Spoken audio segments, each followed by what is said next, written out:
সরকার বনাম বিরোধী দল সবসময় একটা মারামারি পরিস্থিতি আমরা দেখতাম। তো সেই জায়গা থেকে বাংলাদেশে তো একটি সুস্থ ধারা চালু হয়েছে।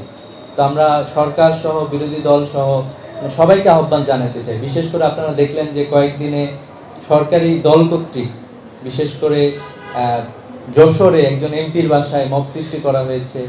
এরপরে হবিগঞ্জে এনসিপির কার্যক্রমে মব সৃষ্টি করা হয়েছে, সেখানে হামলা করা হয়েছে। তো এরকম যে কোনো ধরনের হামলার আমরা প্রতিবাদ জানাই এবং আমরা বিবৃতিও দিয়েছি এবং আমরা চাই যে সবাই আশা করছি যে জুলাইকে ধারণ করবে। জুলাই আসলে আমাদের ঐক্যের একটা বড় জায়গা। যেমন আমি বললাম যে যাত্রাবাড়ি এলাকার একটা মিনিয়েচার থাকবে, সেখানে দেখতে পাবে যাত্রাবাড়ি এট এ গ্ল্যান্স, সে পুরো যাত্রাবাড়ির চিত্রটা সে দেখতে পাবে।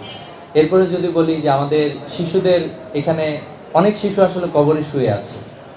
তো এখানে কিছু এরকম নানা ধরনের বিষয় থাকবে, যে বিষয়গুলো শিশুদেরকে, আমরা জানি যে শিশুরা মানসিক একটা ট্রমার মধ্যে দিয়ে গিয়েছিল। তো এখানে কেউ ট্রমাটাইজ হবে না, কিন্তু আমাদের সকল বিষয়গুলো চমৎকারভাবে ফুটাই তোলা হবে।